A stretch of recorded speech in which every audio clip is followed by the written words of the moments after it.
Hello everyone. ज्ञानी दुनिया channel में मैं प्रशांत आप सभी का एक बार फिर से स्वागत करता हूं। दोस्तों, आज हम एक ऐसे शख्स की बात करने जा रहे हैं जिनको सारी पूरी दुनिया ही जानती होगी।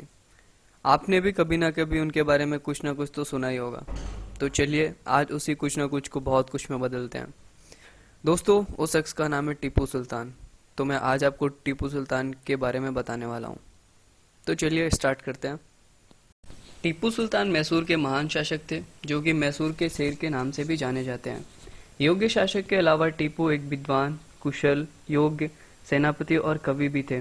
वे ऐसे शासक थे जिन्होंने अंतिम सांस तक अंग्रेजों से मुकाबला किया।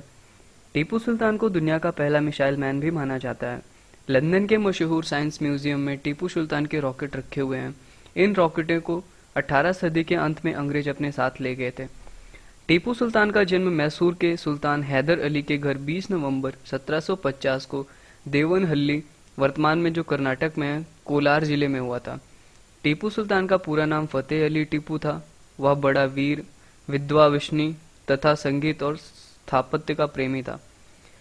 उनके पिता का नाम हैदर अली और माता का नाम फरुख रिसिन्ना था। उनके पिता हैदर अली मैसूर साम्राज्य के सेनापति थे, जो अपनी ताकत से 1761 के मैसूर साम्राज्य के शासक बने।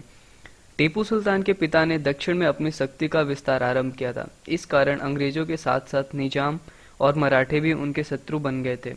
टीपू ने 18 वर्ष की उम्र में ही अंग्रेजों के विरुद्ध पहला युद्ध जीता था। टीपू को अपनी वीरता के कारण ही शेरे मैसूर का खिताब अपने पिता से प्राप्त हुआ था। टीपू सुल्तान काफी बहादुर होने के साथ साथ दिमागी सूझबूझ से रणनीति बनाने में भी बेहद माहिर थे। अपने शासनकाल में भारत में बढ़ती ईस्ट इंडिया कंपनी के साम्राज्य के सामने वह कभी नहीं झुके और उनने अंग्रेजों से जमकर लोहा लिया। मैसूर की दूसरी लड़ाई में अंग्रेजों को खदेड़ने में उन्होंने अपने पिता हैदर अली की काफी मदद की। उसने अपनी बहादुरी से जहां कई बार अंग्रेजों को पटकनी दी, वहीं निजामों को भी कई मौकों पर धूल चटाई। अपनी हार से बौखलाए हैदराबाद के निजाम ने टीपू सुल्तान से गद्दारी की और अंग्रेजों से मिल गया।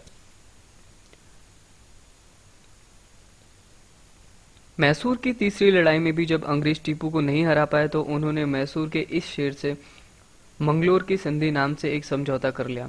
संधि के शर्तों के अनुसार दोनों पक्षों ने एक दूसरे के जीते हुए प्रदेशों को वापस तो कर दिया। टीपू ने अंग्रेज बंदियों को भी रिहा कर दिया। टीपू के लिए यह संधि उनकी उत्कृष्ट कूटनीतिक सफलता थी। लेकिन 5 वर्ष बाद ही संधि को तोड़कर निजाम और मराठों को साथ लेकर अंग्रेजों ने फिर आक्रमण कर दिया। टीपू सुल्तान ने अरब, काबुल, फ्रांस आदि देशों में अपने दूत भेजकर उनसे सहायता मांगी, पर कोई सफलता नहीं मिली। अंग्रेजों को इन कार्रवाई का पता था। अपने इस विकट शत्रु को बदनाम करने के लिए अंग्रेज इतिहासकारों ने इसे धर्मांध बताया है, परंतु वह बड़ा सहिष्णु राज्याध्यक्ष था। यद्यपि भारतीय शासकों ने उसका साथ नहीं दिया, पर उसने किसी भी भारतीय शासक के विरुद्ध, चाहे वह हिंदू हो या मुसलमान, अंग्रेजों से गठबंधन नहीं किया। फूट डालो शासन करो की नीति चलाने वाले अंग्रेजों ने संधि करने के बाद टीपू से गद्दारी कर डाली। ईस्ट इंडिया कंपनी ने हैदराबाद के साथ मिलकर चौथी बार टीपू पर जबरदस्त हमला किया और आखिरकार 4 मई सन 1799 में को मैसूर के शेर श्रीरंगपट्टनम की रक्षा करते हुए शहीद हो गया। 1799 में उसकी पराजय तथा मृत्यु पर अंग्रेजों ने मैसूर राज्य के एक हिस्से में उसके पुराने हिंदू राजा की जिस नाबालिग पौत्र को गद्दी पर बैठाया, उसका दीवान पुरनिया को नियुक्त कर दिया। कहा जाता है जब टीपू सुल्तान को उनके सेनापति ने गुप्त रास्ते से निकल जाने की बात कही ताकि वो दूसरे दिन ना लड़े, इसके जवाब में टीपू ने कहा, 1000 सालों तक भीड़ की तरह जीने से बेहतर है शेर की तरह एक दिन जीना। टीपू के शहादत के बाद अंग्रेज श्रीरंगपट्टनम से 2 रॉकेट ब्रिटेन के वुलविच संग्रहालय की आर्टिलरी गैलरी में प्रदर्शनी के लिए ले गए। सुल्तान ने 1782 में अपने पिता के निधन के बाद मैसूर की कमान संभाली थी और अपने अल्प समय के शासनकाल में ही विकास कार्यों की झड़ी लगा दी थी।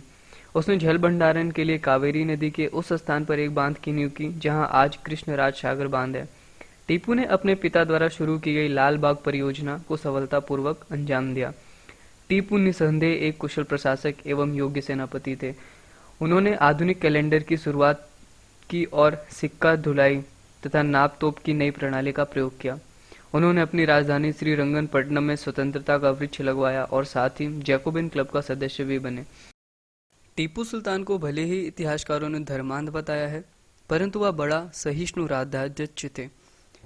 हिंदू कई मंदिरों को तोहफे पेश किए।